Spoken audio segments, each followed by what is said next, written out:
I'll stay down here, but I'll keep the space.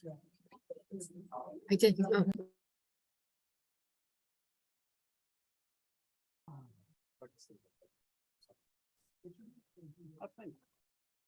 Thanks.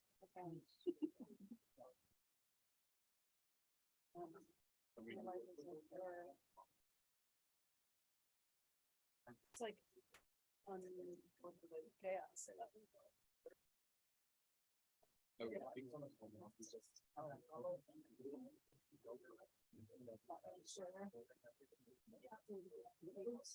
Oh, yeah.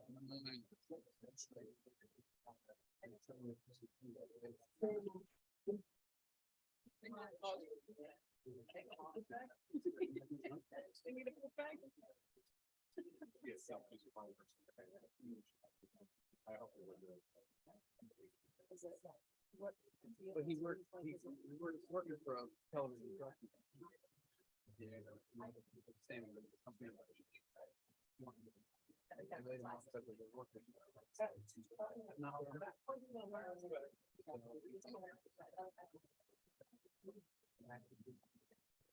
Things I made just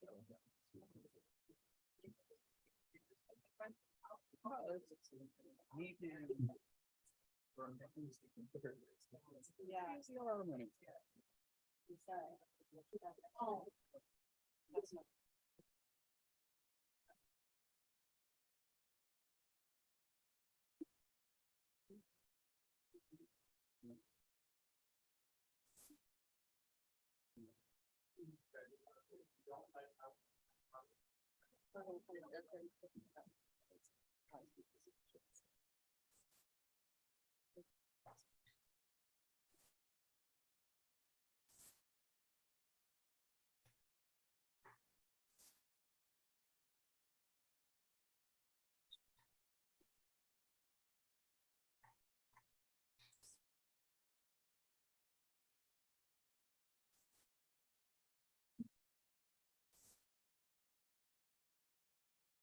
Good morning, afternoon, everyone, and welcome to the October 19th, 2023 meeting of the Juvenile Justice Policy and Oversight Committee. I'm Mark Pelka, Office of Policy Management. Thank you so much for everyone joining here in person, as well as for the virtual participants. I will be opening my computer shortly so I can monitor the chat. So those who are joining virtually and wish to participate, please do raise your hand so that I can acknowledge and welcome your comment or question to the meeting.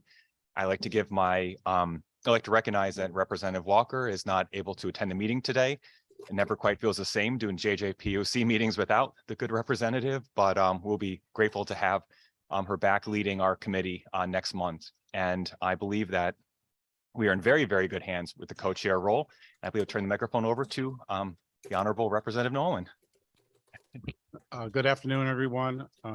Kind of excited to be back. I love to see us come together because we do such an important work, and you all are very important to the process of the juvenile justice system in Connecticut. And I'm just glad that we're about to talk about some important items. So thank you very much. Thank you, sir. And to my right is the good Senate Chairman of the Judiciary Committee. So if I get out of line, I will be quickly corrected by the good gentleman. But no, we're grateful for Senator Winfield's participation and guidance throughout the meeting today. I think, Eric, I can go ahead and mention the way that people can do roll call, that we're no longer having to go through attendance. We are now asking everyone to use the QR code that appears on the agenda. Please highlight that on your phone using your cell phone camera. And that will be your way of indicating your presence at the meeting today. More efficient and IT solution to proceed with that. Eric, I'll go ahead and approve the minutes and then we'll move on to introductions. So I believe you all have received a copy of the draft meeting minutes from the September 21, 2023 meeting. There was some stray typo at the top noting the words attendance not correct. I have a correction that the attendance is correct. It just said that text was not removed. So I would move that when the motion comes for approval of the minutes, it be noted that before they're finalized, the words attendance not correct will be removed from the meeting minutes. Aside from that language, are there any questions and comments about the minutes draft form? I'd like to go ahead and seek a motion for approval of the minutes. Thank you, Director Roberge. Second from Representative Nolan. Thank you. All those in favor, please say aye. Any opposed, please say nay. And any abstentions? Okay. Thank you, Erica. I think I'll turn it back to you, please, madam. Thank you. Good afternoon, Erica Nowakowski with the Tau Youth Justice Institute. Welcome, everybody. Just few more housekeeping rules as we are trying to continue to create some efficiencies within the process. Just one, as Mark mentioned, there is a QR code on your agenda for those that are on Zoom or on virtual and members of the committee. Brittany has entered into the chat a link in which you can use to represent your attendance to check in. So those are for JJPOC members who are virtual. You can use the link that's in the chat for your attendance. And then for those that are physically here, you can use the QR code. If everybody can ensure to mute, if you are using your computer to mute, and then raise your hand for a chat to ask questions. A few other things that I wanted to bring to your attention, as you all are some of you may be aware, this time of the year, we start to talk about JJPOC recommendations for consideration for legislative consideration. There will be some recommendations coming to you. That package of recommendation in a draft mode should be coming to you sometime in November for a vote to take place in December. It is a very tight timeline. And my staff, Brittany, will, as the draft documents are being finalized within the work groups, they still remain draft until you all review them, provide some feedback, and then you all vote on them at the December meeting. So please keep an eye out for Brittany Lamar's email with specific due dates as to when you want feedback on the draft legislative recommendations for 2024. Okay, thank you. And then for today, we're very excited. Oh, there's an echo here. Oh, so it's okay. No problem. So for today, we're very excited to welcome a few guests who are physically here, and they are here in partnership with the Judicial Branch Court Support Services Division, who will have the majority of the floor today to do a presentation on an evaluation. That is the Development Service Group. Looking forward to meeting each of you and learning from you and learning from Judicial Branch on the evaluation that was done on some of the programs that they oversee. So I will pause and give the floor to Gary. Sure. Thank you, Erica. Again, I'm Gary Roberge with the Judicial Branch. And thank you, DSG, for being here today and presenting. We contracted, and they'll go through this with DSG just over 3 years ago to do a process and outcome evaluation for us on our region's residential programs, really the juvenile justice system, just subsequent to the transfer. And Elizabeth Spinney, who is over to my left, was the lead on the project, and she is the Director of State and Local Initiatives for DSG Development Services Group. And Elizabeth, I'll pass it to you if you want to introduce your team or have your team introduce themselves, however you would like, and then just roll right into the presentation. Thank you. Okay. Sure. Thanks. Good afternoon. Thank you so much for providing us the opportunity to come and present our findings and offer some recommendations based on our work that we did with the juvenile justice process and outcome evaluation. My name is Debbie Ketzel. I'm a professor of criminal justice at John Jay College. My research focuses on effective interventions, both for adults and juveniles, whether in correctional institutions or in the community. And so I was very excited to be a part of this project. I served as the principal investigator on this project, which means that all of the work really was done by my colleagues who will talk more about that.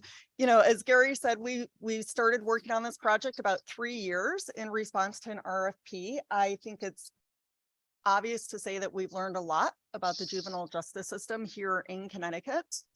Throughout the report, we analyzed 81 unique metrics, looking at adherence to different expectations and processes within the region's programs. We looked at recidivism data. We compared recidivism rates for youth that participated in regions and compared those to youth on probation or community supervision. And I don't think that you have a copy of the report, but we wrote a very, very detailed report, nearly 200 pages plus appendices. But I think we also have provided you with a brief overview of the findings. And hopefully, you know, whenever I'm working on reports and research, my goal really is to provide meaningful recommendations. And so that's our goal for you today. We're going to go over a lot of the information that we've compiled, as well as leave time for questions and answer. I'm going to turn things over to Elizabeth in just a minute. As Gary said, Elizabeth Spinney was the project director. She's going to talk briefly about the methodology that we used in approaching this. Following that, I'll turn things over to my colleague, Dr. Robert Kinscherf, who is a mental health clinician, an attorney, and an expert in forensic psychology. He will be talking about the assessment of the court clinic component. And then finally, Dr. AJ Meyer, towards the end, who's a professor of criminal justice at the University of North Dakota. I should know that. North Dakota State University. We went to graduate school together. I should know better. But he served as the evaluator. And so he'll talk a bit more about our assessment of the residential treatment component and the outcome evaluation. And then Elizabeth will wrap things up with a discussion of our findings on reentry and the probation component. Following that, we'll be happy to take questions.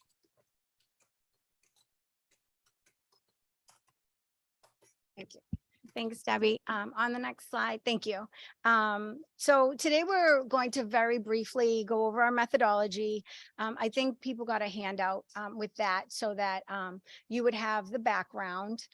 But please let us know if you have any questions about the handout that you received or any of the information that we sent out ahead of time. And I think it's okay to ask some questions throughout as long as we're okay for time.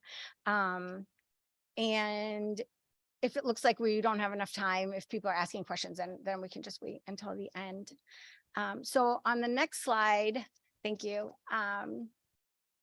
There's some information about the purpose of the evaluation. I think this was all in the handout as well. But basically in December 2020, we began the process and outcome evaluation of the new treatment model for youth who are at the highest risk of reoffending, which resulted from Public Act 1831. The process evaluation, like Debbie said, included an assessment of 81 metrics, which were provided in the RFP. And these were related to the court clinic, residential treatment, and reentry and probation, the three main components of the new model. And then the outcome evaluation examined several different recidivism measures. So on the next slide, you'll see just a map of some of the places we went to. So together as an evaluation team, and often with CSSD administrators such as Patricia and Tracy, we developed an approach to assess each of the metrics.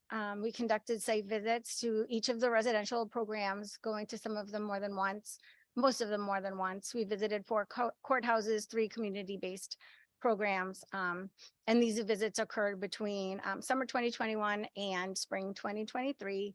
And during these site visits and also with Zoom and Teams and phone calls, we interviewed decision makers, staff, youth, family members, and other stakeholders related to each of the evaluation components. And we also reviewed policies, reports, files, data, and we met regularly with CSSD administrators to make sure we were meeting the expectations. So if anyone has any questions, just please let me know. about the methodology. Yeah. This is Mark, just a quick question, and I've already heard interest in immersion into the full report. So if that could be shared with the full committee after, I know that members would love to read that too, if it hasn't already been provided. And also don't know there, what I was just going to ask about to confirm that the study included all of the regions. I know there's a secure and other staff secures. Just clarity about the full scope would be so helpful. Sure. Thank So you. when we started and throughout most of the evaluation, there were 7 residential programs. So yeah, it included all 7 of the programs. We visited all of them and interviewed people from all of them. But it also includes the front piece when they're assessing who goes to regions, and also after they leave regions, the reentry piece as well. Thanks. Any other questions? All right, great. So now Robert will discuss our findings and recommendations related to the court clinic.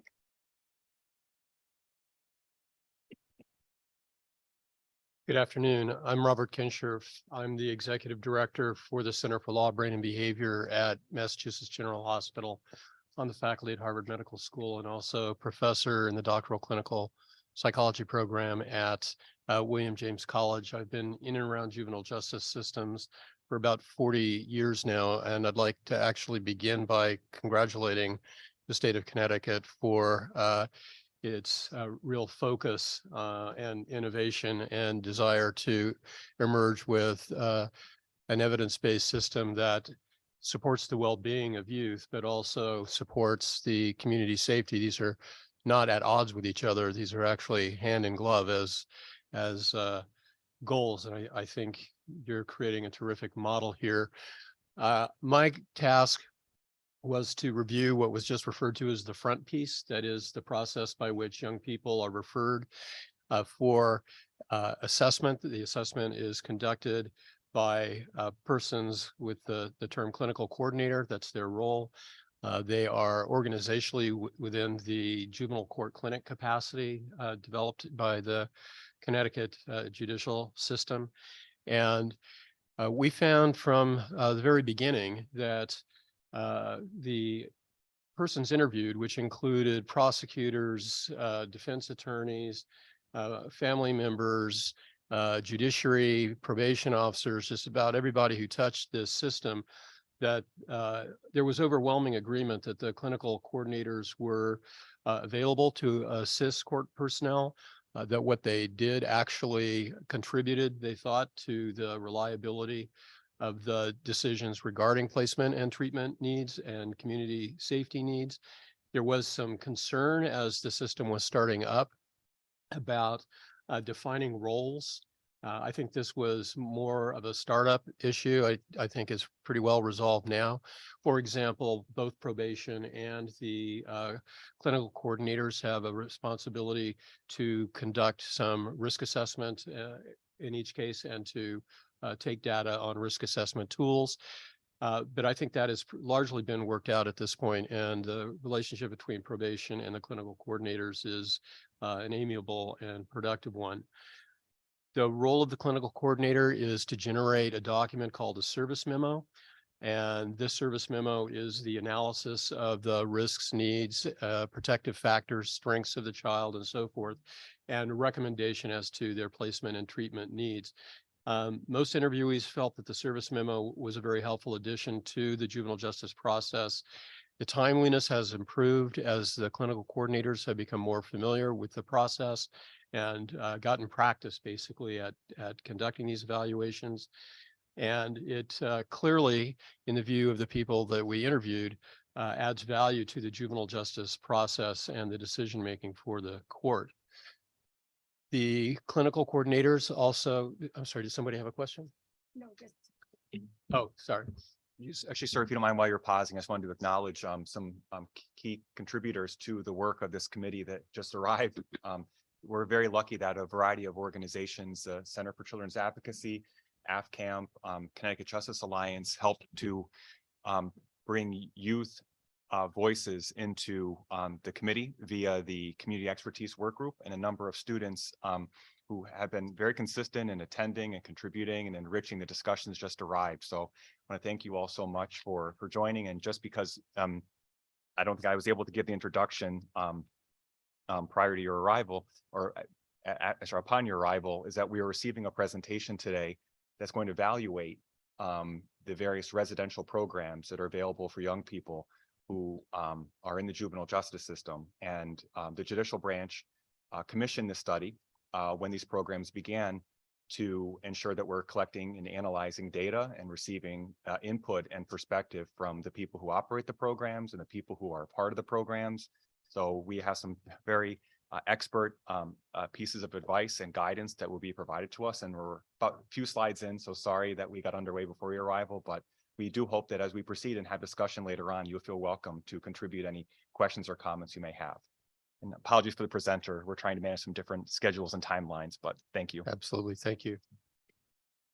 The process of these evaluations by the clinical coordinators is subject to ongoing quality assurance and improvement procedures. There is an audit tool that is used to standardize this process, and this audit tool aligns quite well with the policies and procedures that have been established to guide this process. The percent of service memos that are audited has increased over time. This is a good thing from a quality control and assurance point of view. We also found that the training program that they are offered is comprehensive, it's substantive, it's very well aligned with what they actually do in daily practice within their role. The clinical coordinators value the feedback. In fact, one of the reasons that there are more cases being audited or reports being audited is because they were requesting more feedback. They're a remarkably professional group of people who are very interested in practicing really first-rate kind of way, and the training that they receive has helped to improve their services and to support them in achieving the goal of excellence to which they aspire. The timeliness has also improved over time, meaning the timeliness of the feedback, and the number of types of trainings that are generated through this process are currently sufficient for meeting their needs. This is important to lay the foundation for what is really the work product of the clinical coordinator, and that's through the use of a forensic formulation model. The forensic formulation model is an evidence-based tool that looks at the risks, needs, strengths, protective factors, placement, resources, and results in placement and treatment recommendations for each youth. The evaluation of the forensic formulation model found that it was anchored in evidence, and that the data obtained by it and organized in the way that it structures information does a good job in gathering and presenting a range of relevant information to the judge for making decisions. They consistently achieve their goal of referring to and analyzing 5 factors. These are sort of 5 factors with additional information to individualize each case, but these are an individual's history of violence, their risk for future violence, their past treatment, compliance and progress, their current inability to treatment, and their risk of flight from an unsecure placement. There is some disagreement or discomfort concerning about how to build in one particular public safety factor, and that is how to incorporate largely possession of gun charges.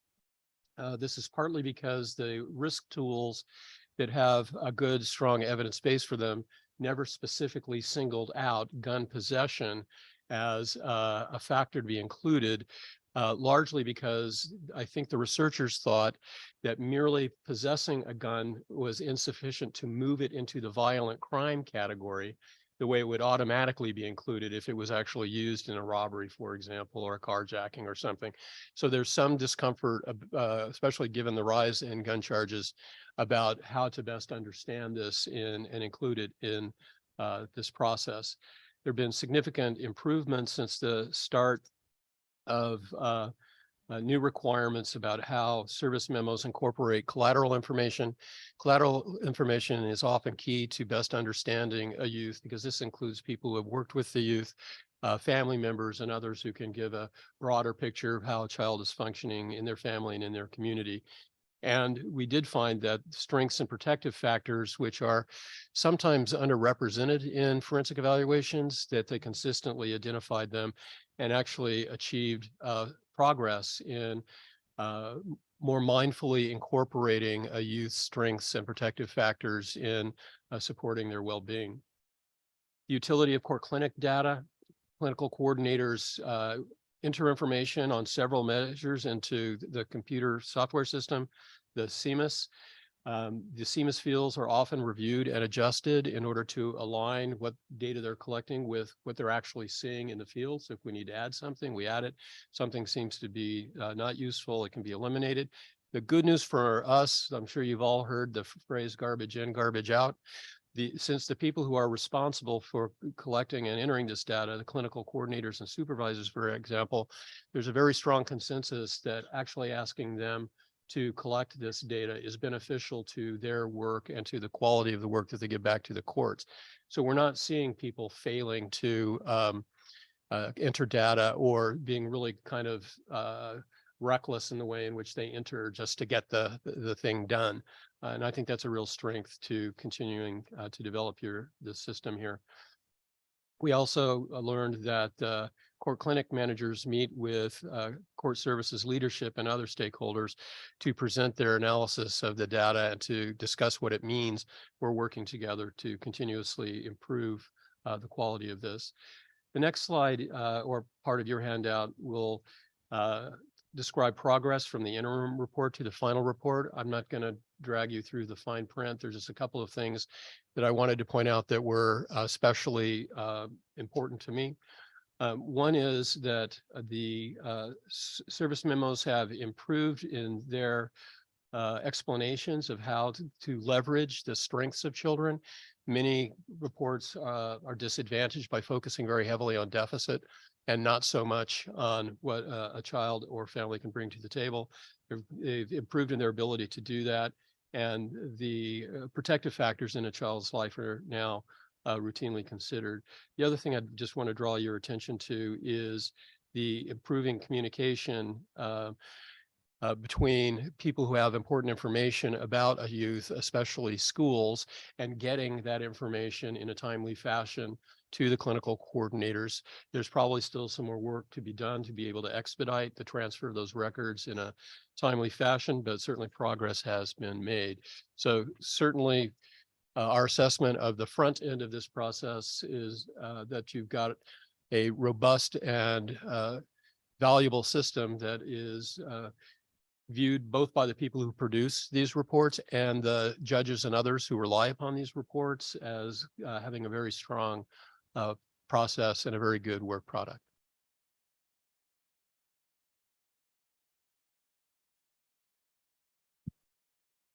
Hello, everybody.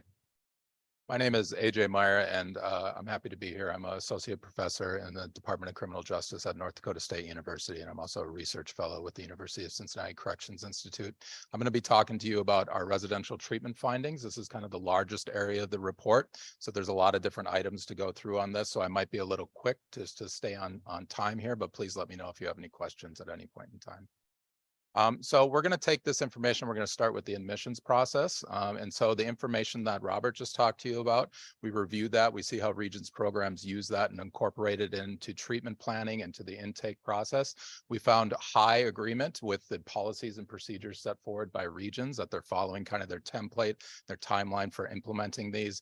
And we saw that they're also taking that information that's gathered at the court clinic process and then using it, incorporating it into the admissions process. So we're taking that information and starting that treatment plan development right from the get-go. I should say Regions is doing that. So there's a lot of agreement that we noticed between recommendations that are coming out of the court clinic process and how they're being implemented into the admissions and the treatment plan development as well.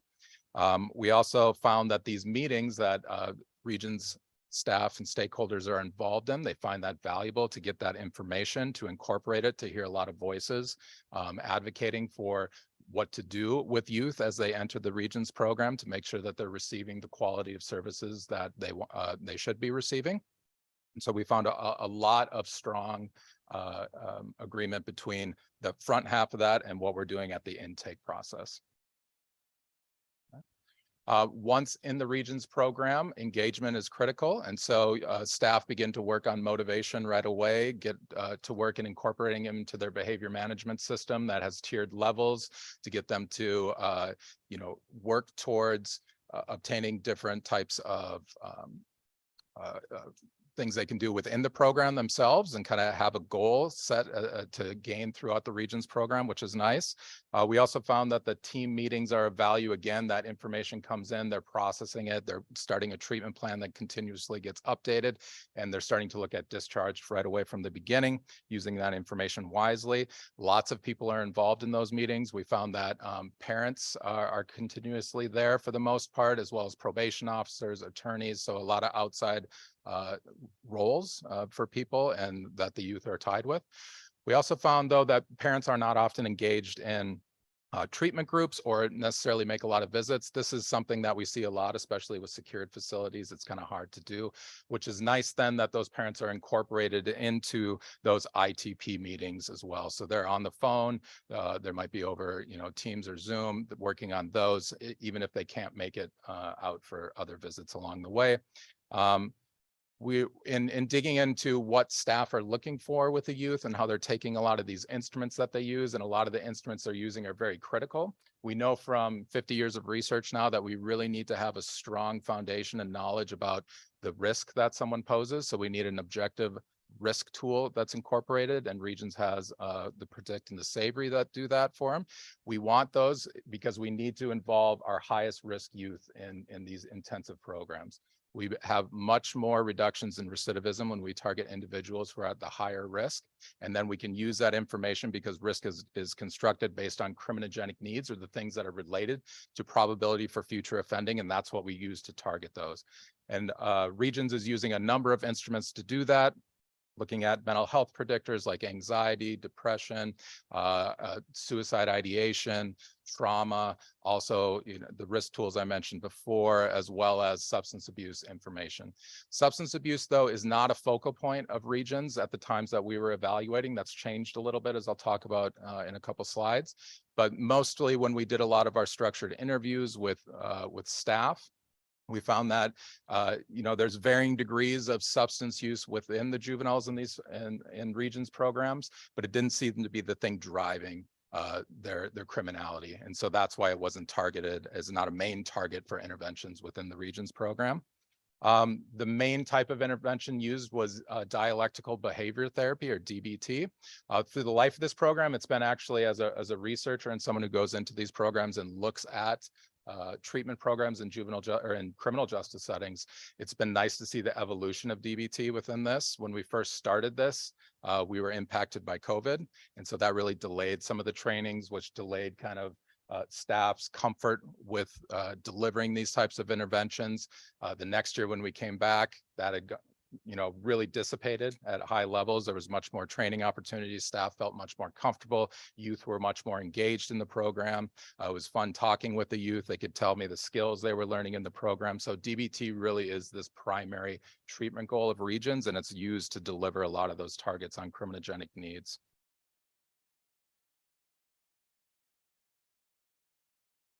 We also were tasked with looking at structures. And so we found that the appropriate staff were in place, although like many places in our country, our staff secure facilities see a lot of turnover. And so that's been an issue that Regions has had to deal with, making sure that they have proper staff in place with the proper training and the ability to implement and execute Regions as it's intended to do.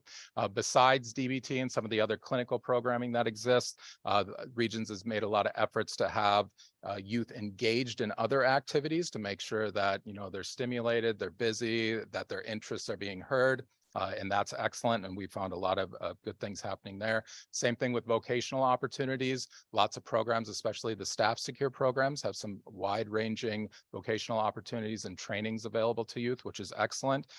Secure facilities, detention facilities struggle with this, which is not common too, because you have to adhere to the security standards of institutions. So we've made some recommendations on how we can try to get creative so that youth have a little bit more opportunity to learn some vocational skills and receive some training within secured facilities. And we also noted here that the START AV is one of the other tools that is used to help with treatment planning.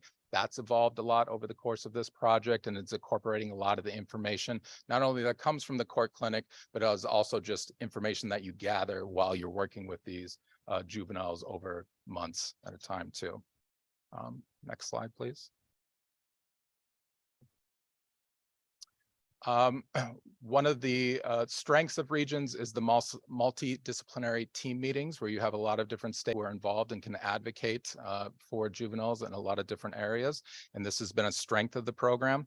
We heard a lot of good things from all the different staff and outside stakeholders who take part in these meetings. These meetings are used to develop discharge planning basically from the time that youth are admitted to the program. So it's an ongoing updated process of new things happen, adjustments are made along the way, which was nice to see. It's not just a cookie cutter boilerplate. You come in, everyone does the same thing, right? We're responding to the youth, and Regions does an excellent job at that. Length and time of Regions is about 4 months. This is a little longer for those in secure facilities. It's around 6 months. It's a little less for those in staff secure facilities, around 2.5 months. So we're seeing, you know, a good average amount of time of 4 to 6 months in there for the riskiest youth. And then we also noticed that even at discharge here, because we're only working with youth 4 to 6 months, some are coming into the secure facilities and then discharged right away. Many are being discharged as step down facilities. There's still things to work on, right? So we've made recommendations too about how to strengthen those connections to the community once a juvenile leaves a Regions program, to make sure that we're not forgetting anything, and we continue the good work that's been happening along the way too. So we can see that with some of the data that we collected. Nearly all the youth were connected to schools before discharge. About 7 in 10 were connected to vocational services before they left, and nearly 1 in 5 were already had a job at the time of discharge. So again, some good outcomes there as well. So recommendations based on kind of a lot of these metrics that we assessed here.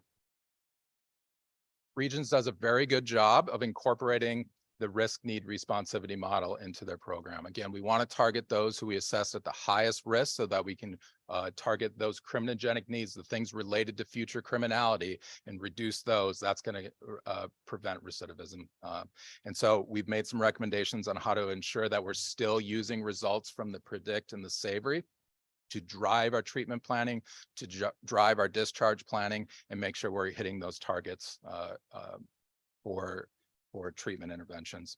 When we're writing our goals, again, we saw a lot of positives from a lot of those assessment instruments that should drive our treatment process. And we made some recommendations about how do we set those goals, because at discharge, one of the things we want to do is we want to have a clear understanding of, has this person completed Regions? So it's not just you are here for 4 months, 5 months, 6 months. It's that you've acquired skills along the way.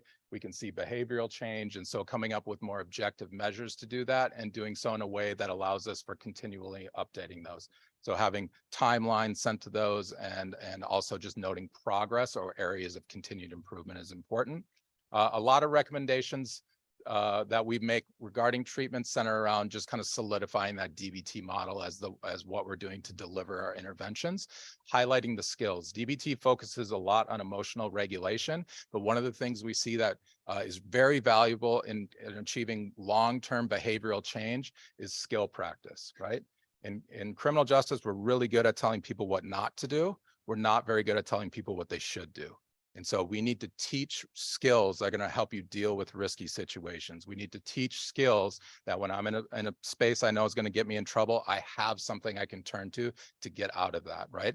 And so practice, practice, practice. So one of the things we talk a lot about is getting more opportunities for role plays, right? And role plays just aren't this acting opportunity. Role plays are what we do on the basketball court, what we do when we put our kids in front of pianos, right? We're practicing to get those up. And that's what we do with social skills as well, right? So if I've got someone who I know I get in trouble with when I hang out with, what's a skill I can use to get out of that situation so I don't even get to the place that gets us in trouble in the first place? So we made a lot of recommendations about how to take all the good things that are already happening with that DBT model and then incorporating those in a way that it results in a little bit more practice. And then regarding data collection, we also had some Regions is relatively new. And so the nice thing is how responsive your database management has been with that. The downside to that too is we have lots of data collection procedures in place. And when we're collecting everything, sometimes we end up collecting nothing because a lot of people get burnt out from that. So we have some recommendations really think about what's going to be beneficial for you. What are the things you absolutely need to know? What are things that are going to help you with efficiency? And what are some things that we might take off the plate of people, just so we can make sure that our data collection process has a little bit more rigor to it. Okay. And then the next slide here. These are just, I'm not going to dive too much into these, but these are steps that have been taken already since we've been working on this project for 3 years, giving continuous feedback to the state. We've seen some changes already being made. So we've seen to address some of those staff shortages, changes to staff salary and recruitment and retention issues. Regions has also added a family support specialist position to really incorporate. It's great. You have a lot of involvement from parents, more so than I see in a lot of places with juveniles, which is excellent. If you can get to the next step, the value with parents becomes taking those skills that we talked about and teaching the skills to the parents, right? Because that's an opportunity for them to reinforce those skills. It's an opportunity for them to understand what's happening with the youth at Regions. And so incorporating that in some way is a strength. So having a family support specialist can definitely aid in that. There's been also an increased focus on substance abuse. So for some youth who are coming in where this wasn't being targeted before, if it is popping up as one of our higher areas of criminogenic need, it's being paid attention to more. And also a lot more thought going into recommendations on discharge if Regions is not targeting substance abuse at a high rate within the Regions program, making sure that when we're discharging, there's someone in the community who's aware of that and going to be connecting with the family on those. And then finally, some enhancements of the DBT program, looking at standardizing the curricula and the delivery, making sure you're modeling the fidelity to that is key when you're running this at multiple locations throughout the state as well. And then an increase in vocational opportunities as well. And I will turn it over to Elizabeth now. Okay, before I get into the reentry and probation findings, are there any questions on the residential treatment component at this time? Oh, how do we do that? Attorney Egan, I'll take care of it. Maybe you mind introducing yourself just to give a bit of just your title to give some clarity, structure to the presenters. Yes, thank you. Hi, I'm Sarah Egan. I run the state's Office of the Child Advocate. This was a great, it's really great work, and it's so interesting to listen to the presentation. Just a couple of quick questions. It said 97% of youth were connected to school prior to discharge. What does that mean? So there were a lot of metrics that were quantitative that we initially thought, oh, let's grab some data from CDCS and just calculate this and we'll be done, easy peasy. But sometimes that it isn't collected, or maybe it's collected here, not there. So what we did to assess that particular metric was looking in the discharge summaries. So we took all of the discharge summaries from 2022 and we read through them to see if they had at some point had a meeting with the school, visited the school visited them, or some sort of connection back to the school that was formally done and written in their discharge summaries. Okay. I mean, that's helpful, right? Because we know it can be a challenge to, right. Okay. And the other question was, talked about a recommendation on strengthening, I'm not sure if I got it right. Strengthening connection to community. Trying to remember the slide. Oh, where to go? I scribbled it, but it was talking about trying to, I think when you were talking about working on clinical goals within the residential setting, right? And then opportunities to strengthen the continuity of that work post-discharge, right? Which is kind of the ball game, right? Can you talk more about what you meant and observed and were recommending? Sure. So when you're dealing with risky youth, there are lots of different areas to target, right? So criminogenic needs, the main ones that we tend to see are peers, right? Who you hang out with is very important. Your antisocial attitudes, values, or beliefs, how I justify, rationalize, neutralize my behaviors. Am I able to control my anger, regulate my emotions, substance abuse, education, employment? The riskier I am, the more of those I have. When I'm dealing with youth and I only have them for 4, 6, 7 months, I can make progress on some of those, but not all of those. And what's important is for in-depth programs like this, we need to figure out what are our main targets, right? Because if we try to do everything, oftentimes we're not as successful at those. And so prioritizing those and then recognizing that even though I'm focusing on 3 or 4 of these, there might be 2 left, right? That we haven't made as much progress on as we want to. We can't lose track of those. So at discharge, we need to make sure that we're identifying the proper community placements, that they're aware of what's been going on so they can piggyback off those strengths. If they know that I've been in a DBT program for 5, 6 months, they should understand the skills that I've been taught. How can I take that information and then apply it to substance abuse if that wasn't a target during that time? So making sure that we're still assessing people at discharge, knowing what those need areas still are, and then connecting them to services post regions. Yeah, I guess that just, and I'll start with just this clarification is, and I don't know whose part of it would be, but was there an assessment or analysis of that, of the opportunity for that kind of continuity post as children were discharging from the programs? Like, were they connected? Is there an assessment as part of this to how often kids and families were connected to services that allow for that kind of continuity of skill building, right? So I did skip ahead to the recidivism data, right? Which not to jump to that, but to suggest that there are opportunities to strengthen the work post-discharge from these types of settings, right? So I didn't know if that was part of what you were assessing. That's the next part.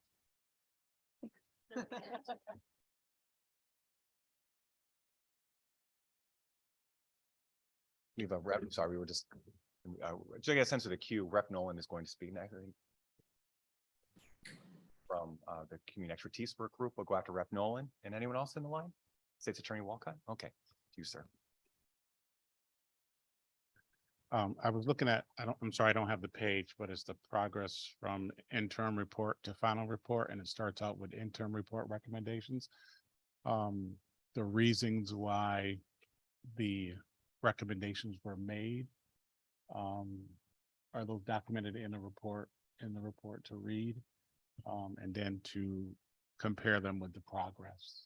So, it was a 3-year project. So sometimes, you interview someone and then you're writing about it 3 years later. So there's some there's changes along the way. And we started with the core clinic. So that I think had the most changes along the way.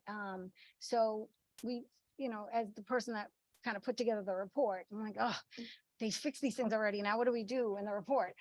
So we kind of put a section in there that said, we recommended this, and this is the progress so far in that last report. And then to prepare for today, even more progress has been made. So that's why we have additional slides with information that is extra that isn't in the report that we already submitted. Because I, more than in other evaluations I've done, that I just feel like CSSD has been very responsive. We'll make a suggestion and then they do it. And it's really nice. And so we do mention those things in the report. Okay, because I think a few of us will be interested in seeing when you made those decisions for them to have to make whatever changes or recommend the changes. It'd be important for us to know what those things were at that time, so we can compare them to the progress, I think. So in the section on the core clinics, there is a slide. Let's go to it. That I did not do a deep dive on progress from interim report to final report. So there's a chart there, and this will be repeated for other sections of the report, but interim report recommendations and then what has happened since then. We thought in order to be most helpful, we didn't want to wait 3 years to give them feedback that we knew that they could use along the way. And so this gave us a chance to do a couple of things. One is give people information and recommendations over that 3-year period of time, but also assess the ability of the system and the contracted providers to actually respond to the recommendations. And as you can see, they did. Okay, and I'm very glad to see to read the progress. Yes. But I just couldn't answer the question at the time that I was asked the question. So, and then reading it, I was trying to figure it out. And I go, well, I better just ask the question instead of just. No, I think that's figure it fair. out. That's absolutely fair. Thank you. We do have a bit of a queue form. We have a gentleman from the Community Expertise Work Group.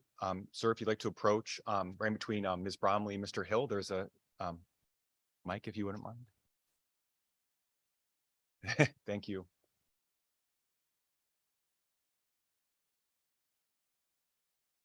The tight aisle, so thank you.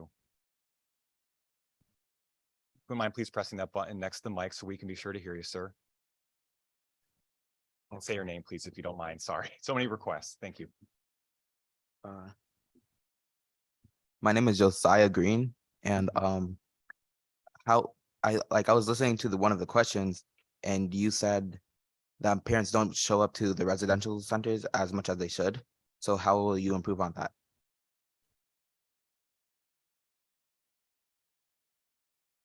Great question, Josiah. I think that gets to be a tough point, right? Because most of the time the recommendations are to keep youth close to home, right? And so we want to eliminate barriers. And so I think one of the things is eliminating barriers.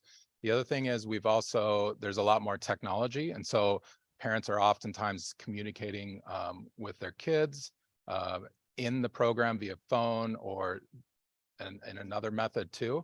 And so there still is some connection, but it's a good strategy to look at what can we do to reduce the barriers so that we can promote more interaction between parents and those who are in the Regions program.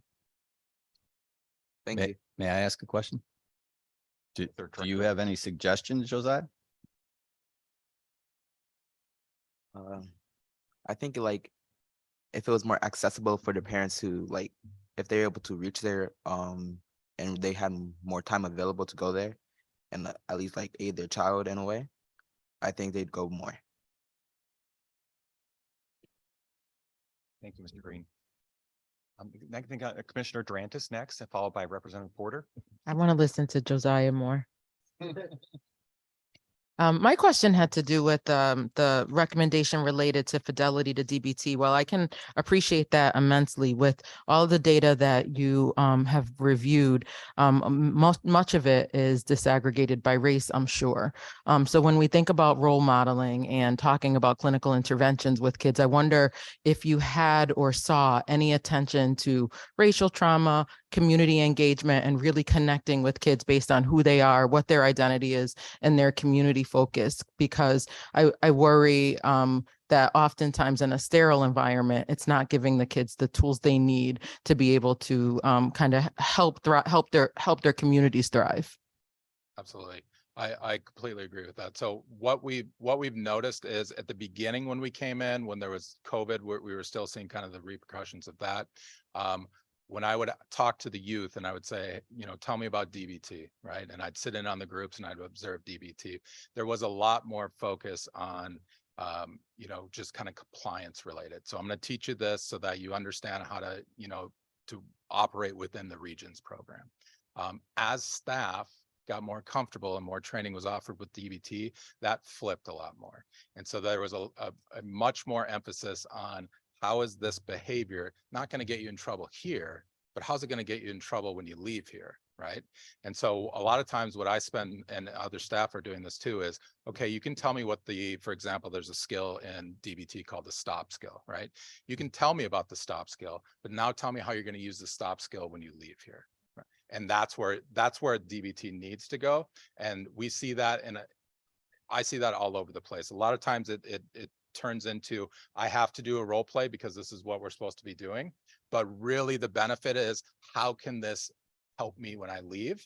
And I know Regions has made progress in talking about it in that manner as well. Because the truth of the matter is, some of those skills, youth might not see them as being helpful. And that's okay, right? We need to know that. That's important information.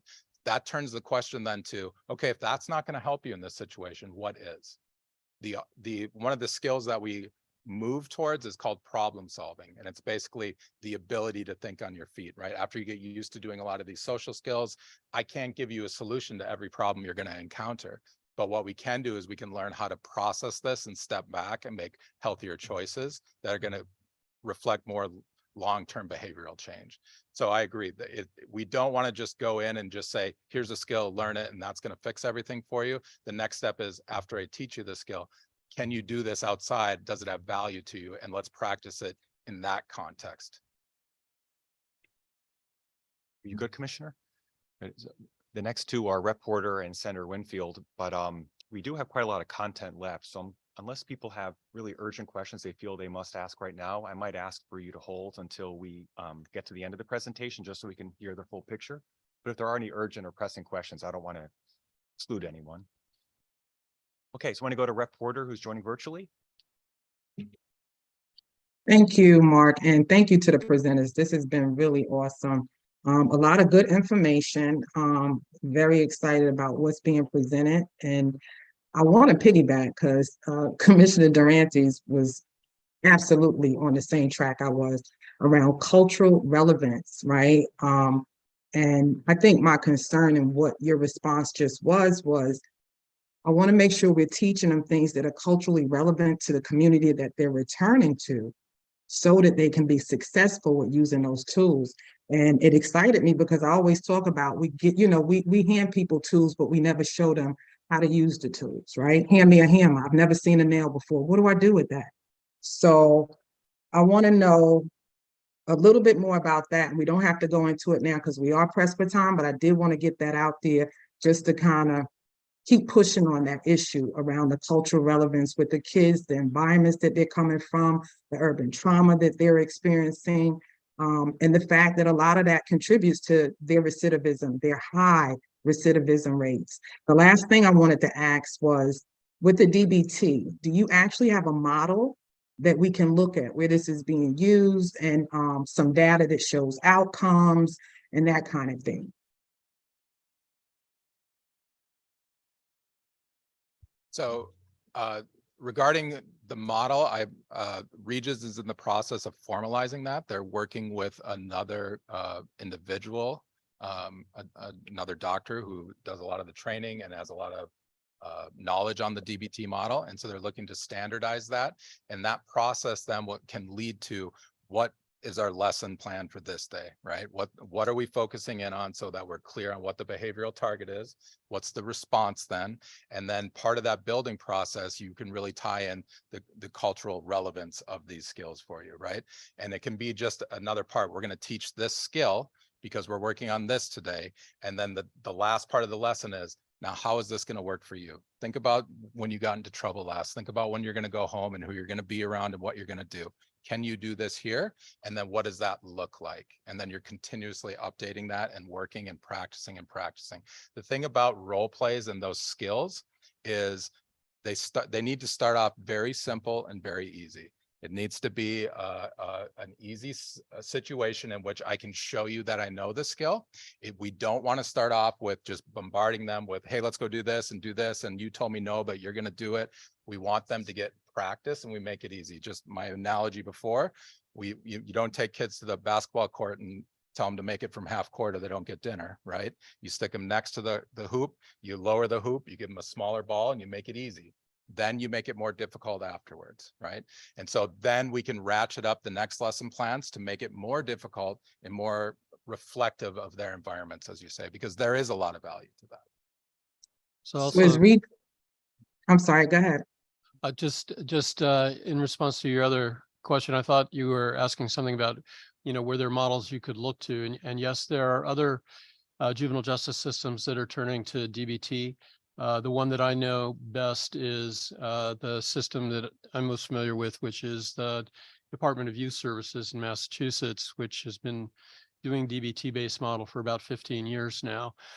They started off using DBT only in their girls' secure treatment because they were highly aware of the trauma histories of the girls. but it was so remarkably successful that they have over recent years expanded into their boys units with the same effect. The thing that I'd want to add to AJ's comments about this is we think that one of the reasons it's successful is when we're asking them to learn how to problem solve, they are bringing to us the kinds of situations that they face that are problems for them, right? So, you know, a very common one is, well, you're telling me I need to not spend so much time with negative peers, but these peers that I got into trouble with, I've known all of my life. Some are in my family. Are you telling me I need to throw members of my family under the bus and all of my friends? You know, how do I deal with that? And so it's kind of a process by which they bring to us the problems that they face in their own communities. And we help them think about how to solve that problem in a way that is not going to result in recidivism and exposure to incarceration. Thank you for that. Thank you, Mark. Thank you, reporter. We received a couple questions came in about what DBT stands for and a quick thumbnail of what it is. And your presentation clearly is invigorating the group because the questions keep coming in. So it's a lot of good content for us to react to. We're going to try to figure out how to weave two final questions in before we jump back in. So thanks for your patience. And you can tell this is an issue of great interest and passion for us. Yeah. To you, sir. So DBT stands for dialectical behavioral therapy. And basically it's a way, it started off looking at those with personality disorders and addressing with emotional regulation. That's the biggest thing that it really targets is kind of using some mindfulness practices to not necessarily dwell in the past or worry about the future, but regulate your emotions in the present. And so that's the kind of the big onus, and that's where Region spends a lot of its time, is that emotional regulation component. Thank you very much. I think Senator Winfield and Thea, and then we promise back in the presentation from there. Yeah, and I'll ask you to try to wrap the answers into the rest of your presentation so you don't take time now, or just give the committee an answer later. So two questions. Earlier in the report you're doing, you talked about clinical coordinators and they needed training on the distinction between adversity and trauma. That kind of jumped out to me. I'm wondering about what training they get on trauma, particularly given that the population largely have complex forms of trauma. But then later it also says that there's high rate of agreement between clinical coordinators, placement, opinion in the facility where the youth is placed, but they don't have the training they need. That's curious to me. Also on the issue of DBT. So my question is, are we using a traditional model of DBT? Or are we using something like DBT, PE, prolonged exposure? I've learned to do that. That might deal better with the populations we're talking about. Thank you. And Thea, to you to wrap up. Thank you, madam. Hi, good afternoon. It was just a follow-up for additional information. Slide 26 speaks to the demographics of those young people that are in the Regions program at the time. Do you have demographics for Region staff just to speak to the diversity of the team? If you can follow up on that. Thank you. We can certainly provide that information, but it's a very overwhelmingly diverse staff in every program that we have. Every position from, the youth mentors or the juvenile detention officers to the clinicians to the administration. So, but we'll provide that information at a later date. And also just to add, one of the metrics was, I can't remember exactly what, but is there any evidence of disparate treatment by race, ethnicity, or gender? And obviously when you go into the facilities, you see the result of all the decisions leading up to that, but because it's predominantly boys of color in them. But once they're there, if you ask the question, is anyone treated unfairly? And almost nobody said yes. And we asked a lot of people. We asked the kids, we asked the parents, we asked the staff, the clinicians, and nobody really said yes. And kids are, when you interview them, sometimes they like to say how unfair and terrible things are.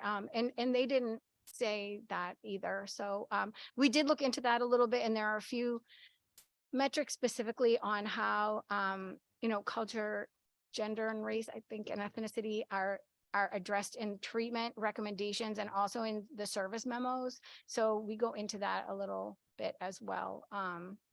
So it seems like it is being addressed well. And when you talk about how does this relate to the community, I think the youth tend to see in the staff people like them, like from their communities, and they're well integrated, it seemed like to me, into the programs. Is the team okay with trying to weave answers to Senator Winfield's questions during the, okay, terrific. Back to you. Thank you. I can answer one of the questions, I think, very succinctly, which is my understanding is that the training program and the supervision, ongoing supervision, looks at trauma and complex trauma, and does so in a sophisticated way. So I think they're out of the box of, if you don't have this checklist and so you don't meet PTSD, I don't have to worry about you. I think that they have a sophisticated grip on trauma adaptations and complex trauma. And you're absolutely right. A lot of these young people will be showing up with the less traditional, more complex trauma kinds of pictures, which dovetails neatly into the DBT treatment, because complex trauma, one of its central features is ease with which people are triggered or emotionally dysregulated. Thank you very much. Mark, if I could just add to that, just in terms of the difference between adversity and trauma, right? And the training with the clinical coordinators around that was really individualizing the child's trauma experience, right? Some children react, have very strong reactions or symptoms that have resulted from a traumatic event. Other children don't. Right? They had a lot of adversity, things that they've had to overcome, but they don't necessarily experience the same type of trauma reactions. So I think there was some distinction there in terms of, having the clinical coordinators understand that not every traumatic event shows up the same way for each child in terms of how they respond to that or how it plays out in their life. So we were trying to make sure that they were individualizing on that component. And then in terms of your question about the DBT adaptation, it's an adaptation specifically for juvenile justice populations. We're working with Dr. Michelle Gallietta out of the John Jay College, and we'd be happy to have her come here at some point to present on that and the work that we're doing with DBT in our regions programs. Recently, she did present to the juvenile court judges, and she, is here all the time in Connecticut working with the program. So we can certainly have her present whenever you would like. If I could indulge, I think this is a really important point to make, because behavioral health professionals, public, and certainly media and so forth, often use adversity and trauma as though they are synonyms. They are not. All trauma arises from adversity, but not all adversity results in trauma. In fact, if you don't pull those two things apart, you lose the opportunity to ask the question, why is this child's outcome so different from another child's outcome when they've experienced roughly the same thing? And sometimes what you'll find is some children have actually adapted quite well and even been strengthened by their experience of the adversity. And that's where the land of protective factors and resiliencies and so forth come in. So in youth that already are presenting with them, we want to harness them. And for those who do not yet have those protective factors or those resiliency factors, that's what we want to build in them. So we don't want to use the words as though they are synonyms for each other. Thank you very much. Let's launch into the next slides. Thank you. Okay, great. Thank you. So we've talked a little bit about what happens when they leave the residential facilities and go back to their communities. So in the reentry and probation component of the assessment is probably the smallest part of this. There were 7 metrics that we assessed, but I think that we got a lot of really important information from our analysis. And again, we looked at discharge summaries and we did a lot of interviewing. So overall, what we found was that there are many resources in place already to support youth who are leaving regions facilities, then that this support has increased over time. For example, when we started, there weren't as many reintegration mentors as there are now. And there have been additional services put in place, like the Credible Messenger program, and various education supports.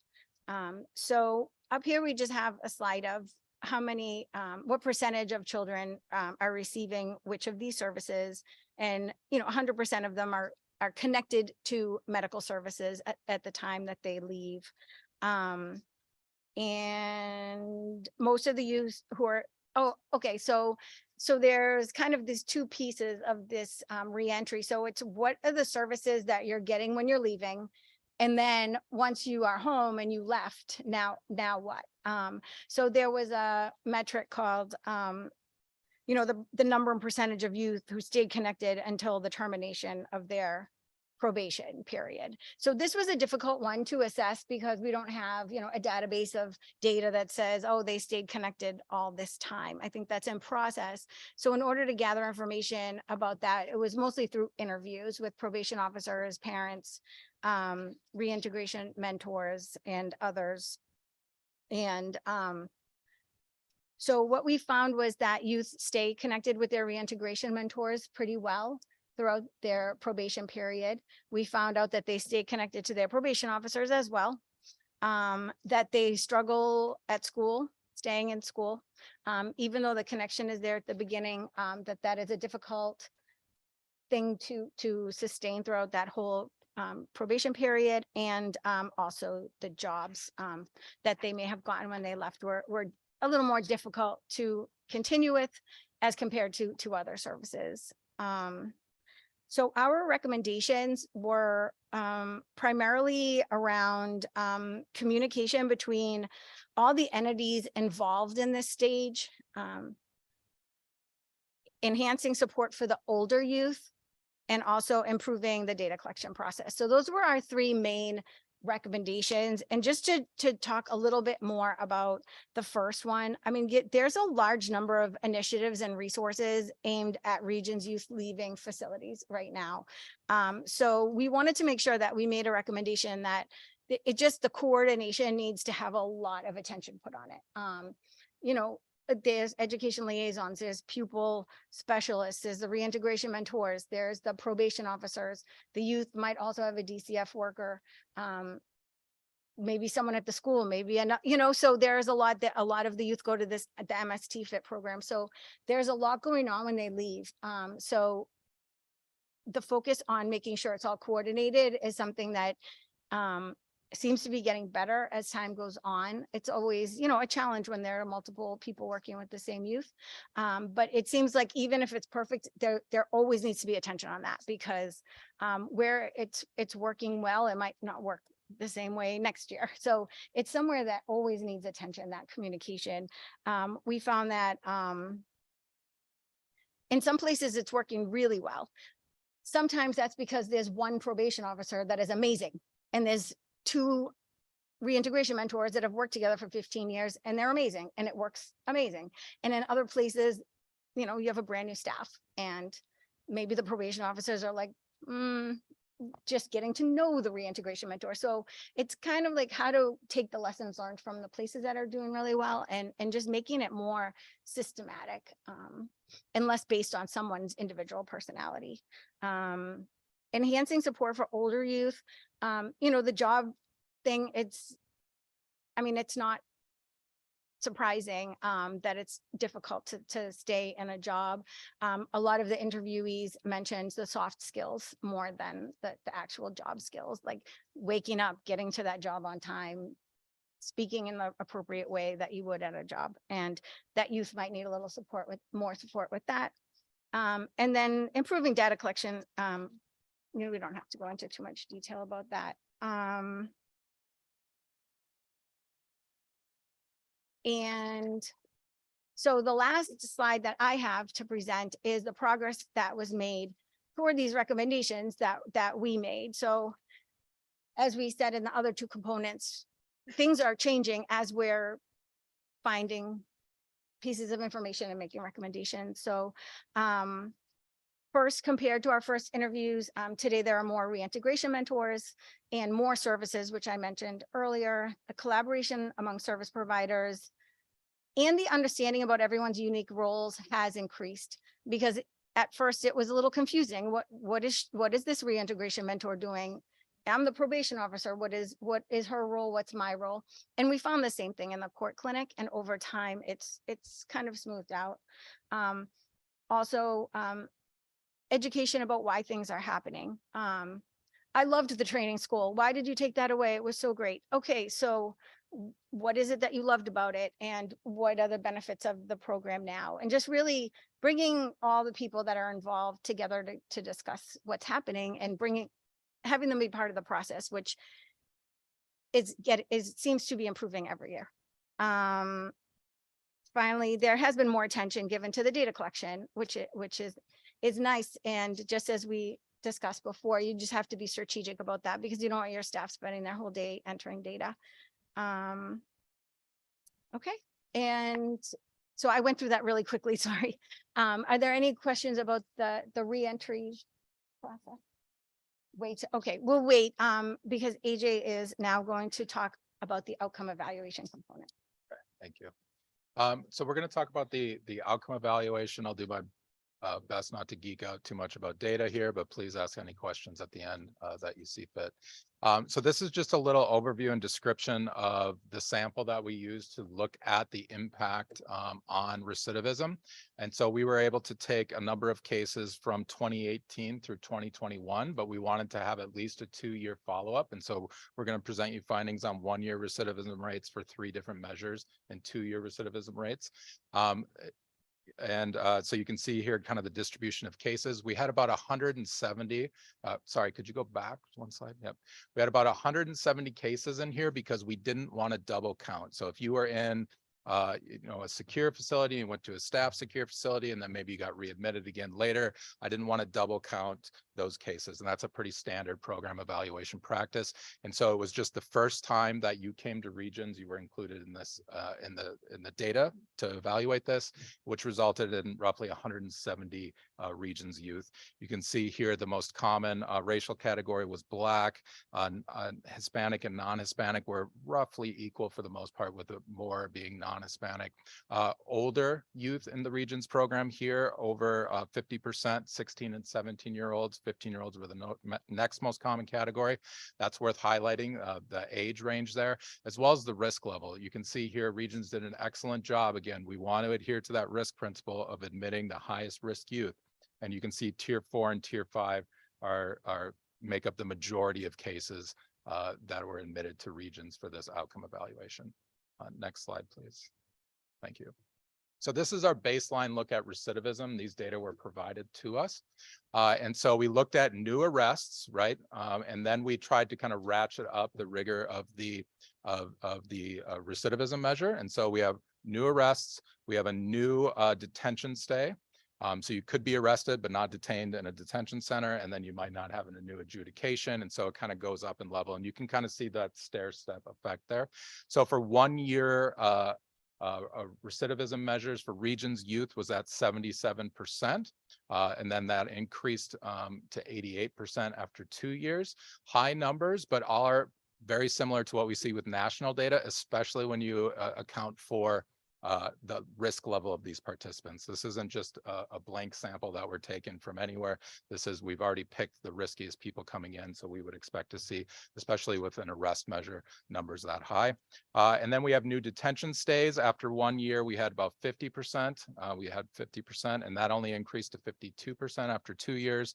And then that number again falls when we look at new adjudications, which come out at 1 year to be about 18%, and then go up to 32% for the second year. So all this does is tell us where we're at. It doesn't really tell us much about the Regions program. It's a nice baseline for us to look at. And then if we go to the next slide, what we need to do with a proper evaluation is have a proper comparison group. And so there are different methods to go about doing this. We could do, we weren't able to do something like random matching because this was an ongoing program and we're looking at that. So that's not possible. And so we need to do a more quasi-experimental approach, which usually involves some form of post hoc matching. There are different methods. What we used was coarsened exact matching. And it's just a fancy term for us being able to make sure that the data across both the probation sample and the Regions sample are as similar to each other as possible. So really the only difference is one group went to Regions, the other didn't. Ideally, what you'd like to do is to match each case exactly, right? So if I have a Regions youth who's 15, high risk, white, I would pull someone from probation who's 15, high risk, white. The problem with that is I had 170 eligible cases for regions, and on the probation side, I only had 648 cases. And so I didn't have enough statistical power to be able to have enough one-to-one matching cases. And so coarsened exact matching is just a process that allows you to let the algorithm basically say how the youth from each groups look similar to one another. And so after we did that process, you can see here that we had 115 regions youth were able to be brought into the sample. And then we had that compared to 279 probationers. Once you standardize by what we matched on, which was race, we saw no differences in racial groups between those two groups. When we looked at gender, we didn't have differences across those two. And when we looked at ethnicity, we didn't have any differences. So we had successful matching on those two components. But because regions is taking older youth and they're taking riskier youth, I wasn't able to get same differences in those two categories across the control group and across the regions group. So there are some differences, being that regions youth are older and regions youth are riskier, right? And that's an important thing to realize, because if I just didn't have that information at hand and I'm comparing a group of riskier people who are still getting good services, they're riskier by nature and thus more likely to commit crime too. So what we do on the back half of this is not only do we use bivariate analysis, which is what's up on the screen here, but we're going to control for those differences statistically using a multivariate approach, which we'll show you here in a little bit. So after we do that, and we've created our two comparison groups across these, we did see that regions youth were significantly more likely to have an arrest at 1 and 2 years. You can see the number difference there. And we also saw that they were more likely to have a new detention stay at 1 or 2 years. Okay.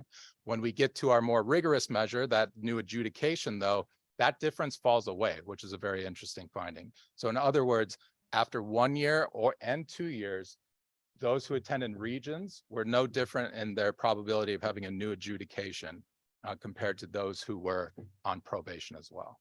Okay. So we did see some differences with our arrests and our detention numbers, but we didn't notice those same differences once we got to new adjudications. Okay. And if we go to the next slide, these are just our models that control for those differences we noticed in age and risk. And then we also formulate, we bring in gender and we bring in race as well as ethnicity to understand kind of that relationship. And so that first two columns there, you'll notice a significance value that just tells us if there is a statistical relationship between the two. And then that exponent B, we just interpret that as an odds ratio. And so for that first model, you'll see that gender was significant. And basically what that indicates, because your exponent B is less than 1, it means that girls were much less likely to have a new arrest than boys, which is what we see fairly consistently here. And it was a reduced odds of about 53%. So they were 53% less likely to have a new arrest compared to boys. When we look at race and new arrests, we don't see any differences across groups. And so Black youth were no different than white youth in their probability of having a new arrest. Same thing occurs, no relationship between ethnicity here. Age was significant, which is nice that we controlled for it here. And that as you got older, as you increased in age, you were less likely to receive an arrest. And then finally, risk was significant, like we'd predict. And so those youth who are tier 3, kind of middle of the row on your predict, they were less likely to be arrested than tier 4 or tier 5. Tier 5 was about 3.5 times more likely. Tier 4 was about nearly 2 times more likely. And then the bottom row is our difference. So like our bivariate findings, we noticed that regions youth were more likely to have arrests at 1 and 2 years. I believe these data are for the 2-year models. And then as we move across, we see similar findings to our bivariate again. So again, girls much less likely to have a new detention stay and a new adjudication. We do see some findings with race here in detention and adjudications, mainly that white juveniles were less likely to have new detention stays and new adjudications compared to Black juveniles in our sample, as well as no findings for ethnicity. And then we do see that risk is not a predictor for our detention and our adjudication models, but we still have a regions difference here in our detention center. So again, just like we saw with our bivariate analyses, youth that attended regions were more likely to have a new detention stay compared to probation. But again, in adjudications, that falls away. So once we take that case, we move it through the system, those in regions are no different in outcome with these data than those on probation. Okay. Next slide, please. Now, this study is not without its own limitations. First and foremost, it happened during COVID, and that is something that we're still trying to figure out if we can measure and capture in a way, and that's a system issue. It's becoming its own subfield within our criminal justice literature of how do we capture and understand that. The other nice thing that I really appreciated about this project too is a limitation in and of itself of an outcome study is I can tell you if there's an effect, if there's not an effect, if there's nothing in between. I can't tell you why that is. I can just tell you that it exists statistically. To do that, you really need to look at the process evaluation, which was the first set of findings that we spent our time talking about. So what we've made recommendations is, here's what the outcome study says, but now you need to pair that up with the process study, right? And see where you can, the areas that you need to improve upon, and those would help you contribute to changing the outcomes that you have under investigation there. And then the last thing, or the last two things I should say that we'll mention is regions is still relatively young. When you dive into the research literature on program evaluation, you really have to take into account how long the program's been in existence just to work out kinks related to data collection, staffing, the model that you're using in implementing. And so it's worth noting that this is still a relatively new program that is still getting its feet underneath it, and to take that into account when you're looking at something like an outcome evaluation. And then the last thing is, we still had missing data with this as a result of regions being a new program. We have data from 2018, but the data collection process looked at it different in 2019 than it did in 2018, than it did in 2020. And that impacts how we can bring in variables and measurements into the outcome study as well. So as you move to kind of standardize your data collection process, that will help to kind of standardize your data that you use to evaluate in the future. Thank you very much. And Dr. Gordon, who's joining virtually, has his hand up, and then we'll move on to next questions. Thank you, Mike. I just had a quick question, because I just found myself kind of thinking about the idea that this idea of recidivism and what it means within the context of what it is that we're doing. So my question that I'm wrestling with is whether or not we should be simply thinking about this from a did they get arrested or not perspective, or should we, from a behavioral change perspective, change the rubric to one of a harm reduction approach, kind of thinking about if there was a subsequent arrest, was the arrest a lesser offense than the one that was initially that caused the detention in the first place, as a way of kind of thinking about moving the individual into the direction that we want them to go from a behavior change perspective. Because what I find myself thinking about is that from a behavior change perspective, we know that relapse, if I can think about it from that perspective, is fairly normal. And for these young people, it's even more challenging because they're under some sort of supervision. So kind of thinking about what additional role that might play in their recidivism or not in this work. And so I just find myself thinking about whether or not we should not move from a yes, no, a rearrest perspective to thinking about a harm reduction approach that might more accurately capture what's happening with these young people, and to kind of give us some indication about whether or not they're moving in the direction we want to move in because of the challenges that they experience going into the system. So I just want to raise as a question. Yeah. Go ahead. I'll start before Debbie does, but I would say that's a great question. Thanks for asking it. Recidivism is just one thing, right? And there's a lot of good that can come out of any type of intervention within this setting. I will say we were restricted data-wise on what we could look at as an outcome. And so that's why we centered on just those three measures of recidivism. There's a lot of good that can come from, less conflict in the home, right? That can be a result of an intervention that can go a long way to helping, but then how do you collect that data? How do you know that there's less conflict? Is there a process you can put into place? Better school outcomes. How do you link up with data for better school outcomes? Better job outcomes are excellent too. It's about a data collection process moving forward. The harm reduction idea I think is excellent too. That's a system question. You as a system, what do you want to see? What do you want to do? How do you want to capture that? And so I think that's a great discussion to have moving forward as well. I think Bill Carbone, the Director of Talue Justice, and then Attorney Stone after that. Thank you for that really excellent presentation. So we know that most kids who come into the juvenile justice system in our state age out. 16 for property crimes, violent crimes, 17, 18. Given that this evaluation is looking at kids in the deepest end of the system, which likely means, you know, they've perhaps had the most trauma, experienced multiple engagements with the system. Should we be looking at aging out for these kids later than the other kids in the system? And I don't know if there's any national research that says for the kids that end up getting incarcerated, you know, the small number of kids who've been through the system multiple times, perhaps very damaged, very traumatized by their life experience, disconnected from schools, disconnected from family. Is it unrealistic for us to sort of look at the recidivism rates similar to the way we look at all kids that come into the system? And I'm just wondering if you're aware of any research that says, yeah, it is unrealistic and we ought to look at this because they do age out like other kids, but later than other kids.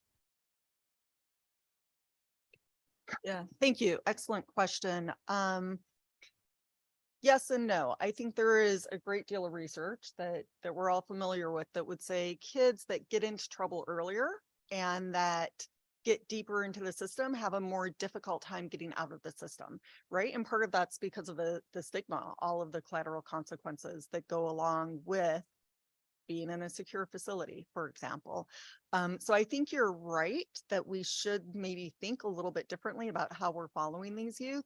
I will say, I think some national data just came out recently, AJ, I'm not sure if you saw this, that is suggesting that age crime curve, right, it is actually shifting older.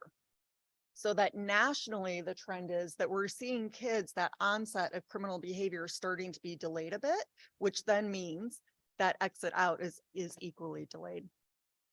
Just one follow-up. Were you able to determine for these kids who got into regions, how old they were on the first offense?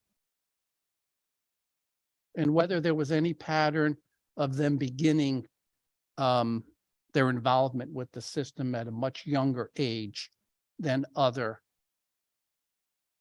young people?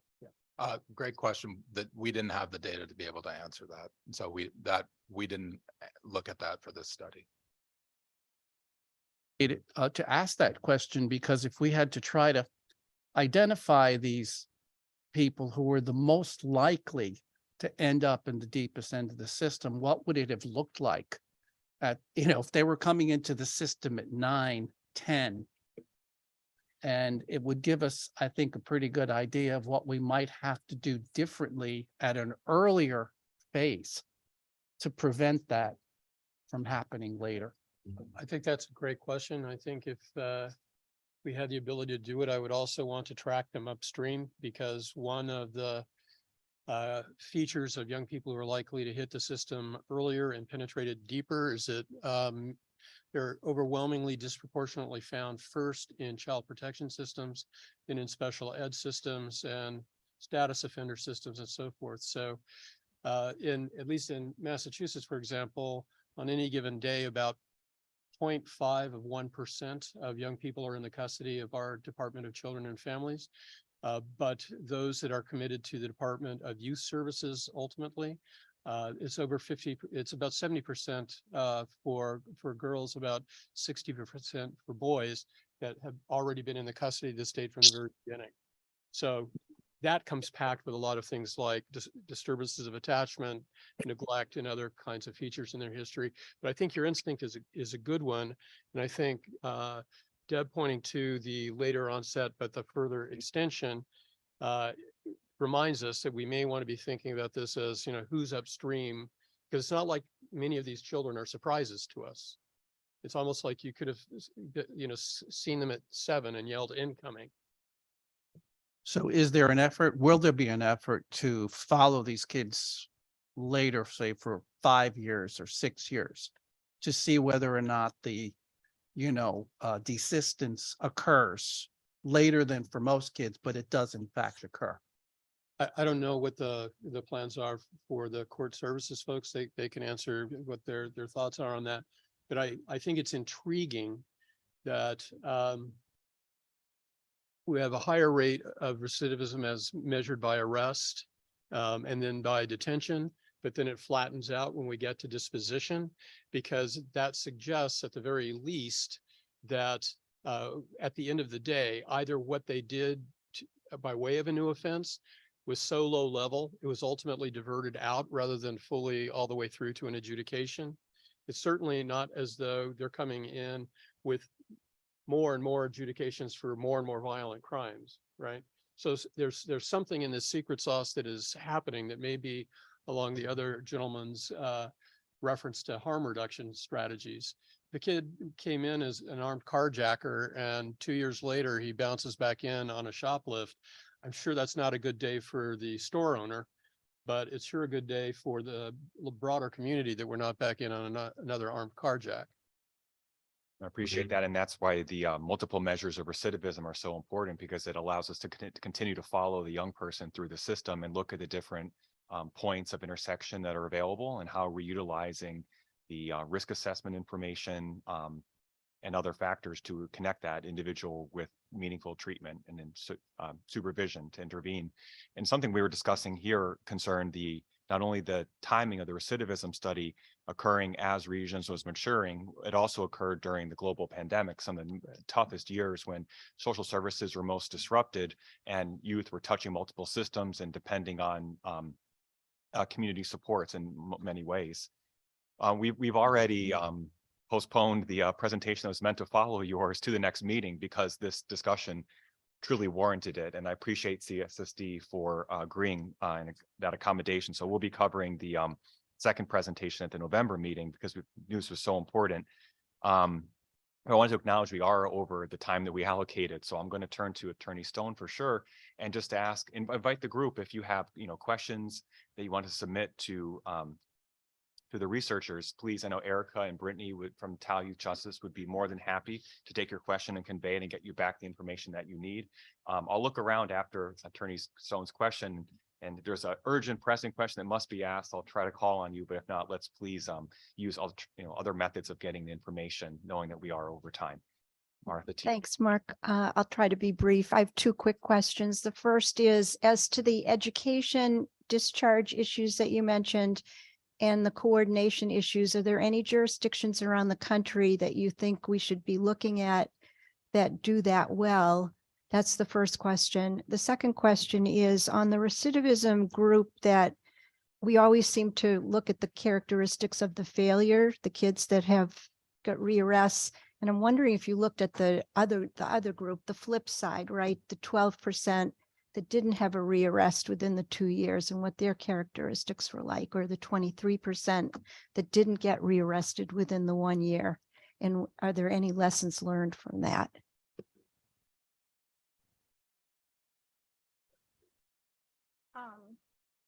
Nationally, other models. I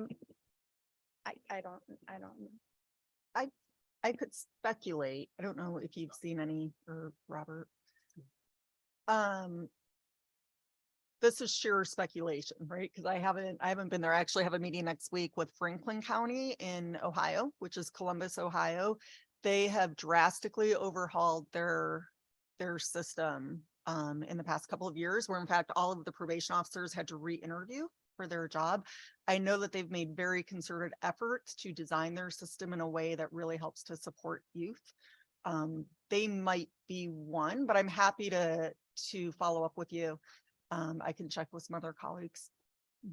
And your question about did we look at kind of the non-recidivists and notice that we didn't do that for that report, but this is a great example, and we could look at diving back into the data to see if we notice any patterns there or standout differences. Another place you might want to look on the coordination side would be Oregon. They have substantially sort of moved away from the traditional probation model. They don't even call them probation officers anymore. They call them probation counselors, and their metric for career success is the number of young people who they successfully get through probation, as opposed to a more traditional model. The other place, and this, at least where I live and breathe, when I say this to people in Massachusetts, their heads catch on fire. You might want to look at Utah if it would be something that you could tolerate in Connecticut, but for any kid that has touched a state service, there is essentially a unique identifier, and there is a common core database that is maintained so that you don't have to get 110 releases of information signed, and you don't have to wait 6 months and hope that somebody in the school records department will mail you a photocopy of something you needed in 3 days. So that kind of electronic access is something that they have worked with firewalls and so forth. When I talk about Massachusetts is a very civil libertarian, privacy oriented kind of legal culture. But if you have mechanisms to do that and build in the appropriate security safeguards, I mean, really simple things like how long is it going to take me to get a medical record, a school record? And quite frankly, it often depends on who happens to be sitting in the records office that you're hoping to reach. Sometimes they see it's from the court and they put it out the next day.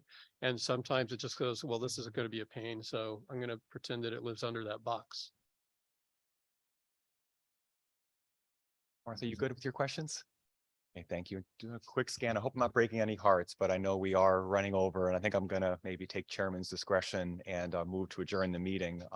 Mark. Yes, Director. Mr. Yes, Chair, sir. I just want to thank DSG for coming out again and presenting today. Obviously, they did a very detailed and thorough report, but there was only so much time into this, right? To really look at the process and some of the outcome measures.